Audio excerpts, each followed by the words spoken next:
اس وقت ان کی معافی قبول نہیں کی گئی تھی۔ بہرحال ہو سکتا ہے سپریم کورٹ کا مزاج کچھ اور ہو، اسلام آباد ہائی کورٹ کا مزاج کچھ اور ہو، تمام ججز جو ہے وہ ایک طرح سے فیصلہ نہیں کرتے، سوچنے کے انداز مختلف ہیں۔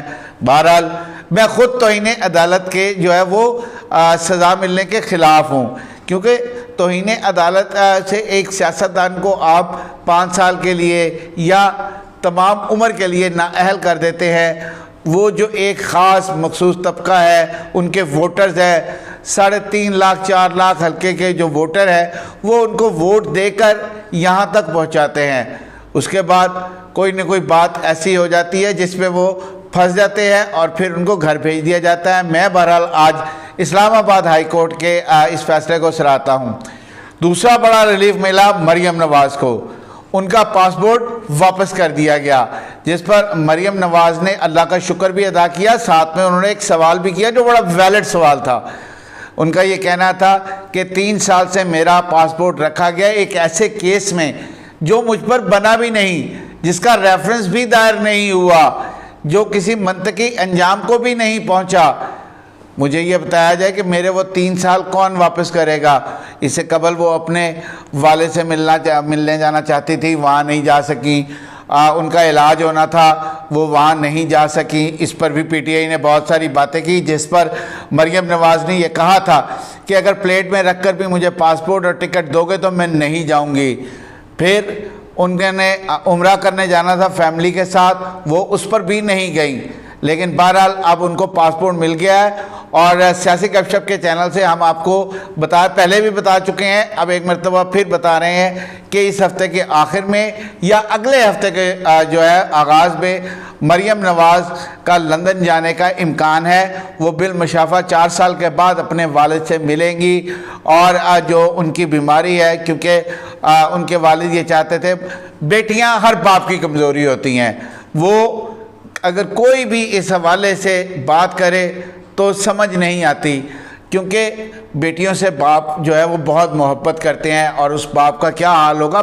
گلا اسی بڑیاں کر لینے ہیں کہ جی اس کے ساتھ یہ ہو گیا، لیکن کوئی اس درد کو اگر محسوس کر کے دیکھے تو بیٹی اور باپ کا اتنا عرصہ دور رہنا، پھر ایک ایسے وقت میں جب وہ اپنی بیگم کو، نواز شریف اور مریم نواز اپنی والدہ کو ڈیتھ بیڈ پر چھوڑ کر آئے تھے، اور آتے ہی یہاں پر گرفتار ہو گئے۔ اس کے بعد جب ان کے والد گئے تو وہ اس وقت بھی گرفتار تھیں، وہ اپنے والد سے نہیں مل سکی تھیں۔ تو اس بیٹی کے دل کا حال کیا ہوگا، اس کے باپ کے دل کا حال کیا ہوگا، یہ تو وہی جان سکتا ہے جس پر گزری ہو، جس تن بیتی وہی ہٹ جانے۔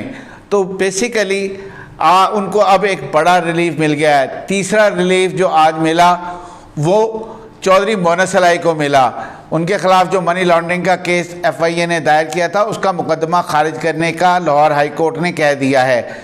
اس حوالے سے عطا تارڑ کی تنقید بھی سامنے آئی، لیکن بہرحال وہ بھی سیاستدان ہیں، وہ بھی سیاستدان ہیں، دونوں آپس ایک دوسرے کے خلاف جو لگے رہندے نے، لیکن بہرحال عدلیہ نے آج ان کو بھی ریلیف دیا۔ اس طرح آج کے دن میں یہ 3 بڑے ریلیف 3 بڑے سیاستدانوں کو دیے گئے۔ آگے چلتے ہوئے ہم بات کریں اہم ملاقات کی۔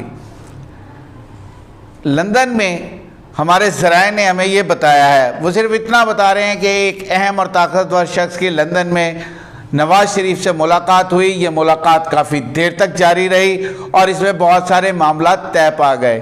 وہ شخصیت کون تھی اس کا کوئی بھی بتانے کو تیار نہیں، اور اس لیے میں اس کو ڈسکس بھی نہیں کرنا چاہتا تھا، لیکن بہرحال یہ بات ہمارے ذرائع ہمیں یہ ضرور بتا رہے تھے کہ ایک اہم شخصیت کی ملاقات ہوئی ہے۔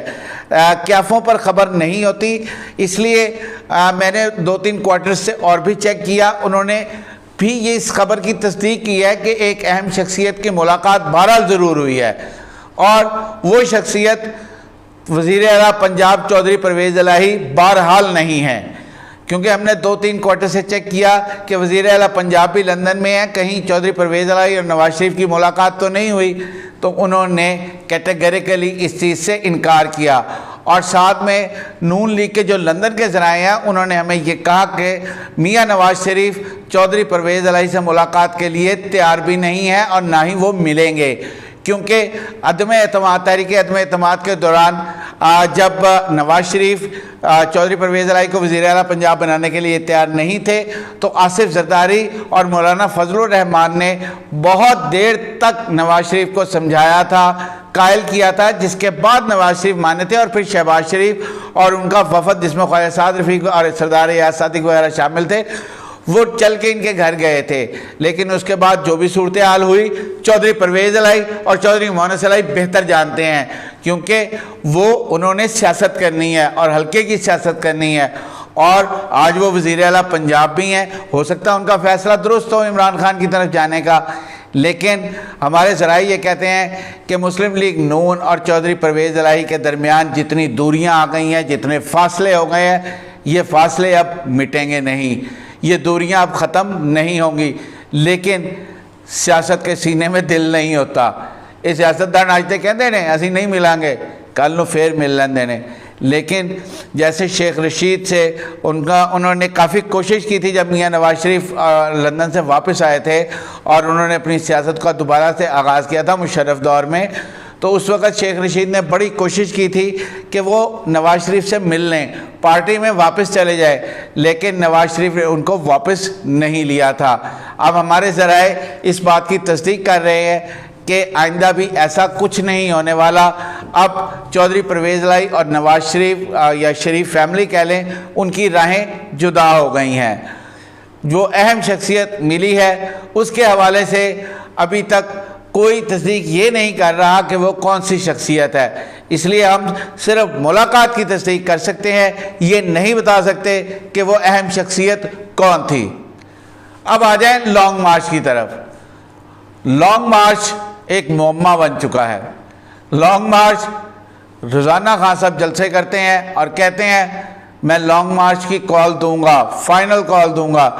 ہم نے پہلے آپ کو جب بتایا تھا کہ جب یہ کہا جا رہا تھا کہ رحیم یار خان کے جلسے میں فائنل کال دے دی جائے گی، ہم نے آپ کو بتایا تھا کہ کوئی کال نہیں دی جائے گی، اور سیاسی گپ شپ کے چینل نے یہ خبر آپ کو سب سے پہلے دی تھی، اور دیکھ لیں ایسا ہی ہوا تھا۔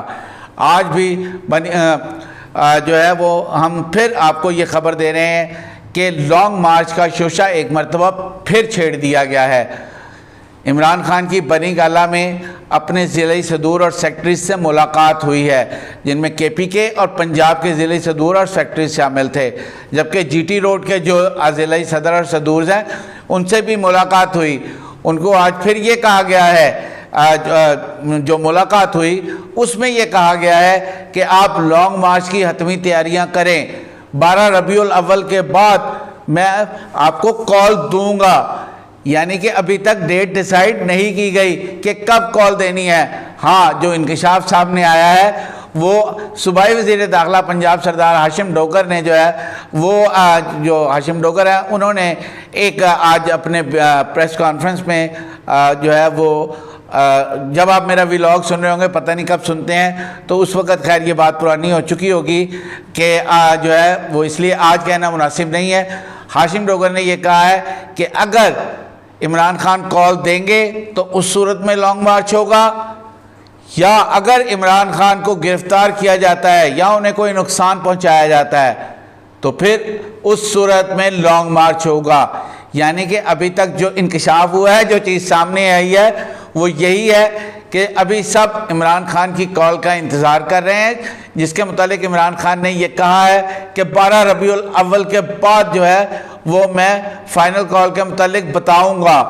ابھی بھی انہوں نے کوئی اندیہ نہیں دیا ہے کہ کب ہوگا، انہوں نے صرف یہ کہا 12 ربیع الاول کے بعد میں بتاؤں گا۔ ہاں، اگر ہاشم ڈوگر کے بقول جو کہ صوبائی وزیر داخلہ ہیں، ان کا کہنا ہے کہ اگر عمران خان کو گرفتار کیا جاتا ہے تو اس صورت میں پھر ہم لوگ نکلیں گے، پنجاب سے بھی نکلیں گے، کے پی کے سے بھی نکلیں گے، گلگت بلتستان سے بھی نکلیں گے، آزاد کشمیر سے بھی نکلیں گے، کیونکہ یہ ساری چاروں وہ صوبے ہیں جہاں پر ان کی اپنی حکومت ہے، پی ٹی آئی کی حکومت ہے، پنجاب میں بھی پی ٹی آئی اور کافلی کی حکومت ہے جو کہ ان کے الائے ہیں۔ تو بہرحال ابھی تک لانگ مارچ کی کوئی حتمی تاریخ تو نہیں آئی، لیکن یہ کس صورت میں ہوگا یہ سیاسی گپ شپ کے چینل سے ہم نے آپ کو بتا دیا ہے۔ سیاسی گپ شپ سے آج اتنا ہی۔ اپنے میزبان میاں شاہد ندیم کو اجازت دیجیے۔ اللہ آپ کا حامی و ناصر ہو۔ سب سے پہلے پاکستان۔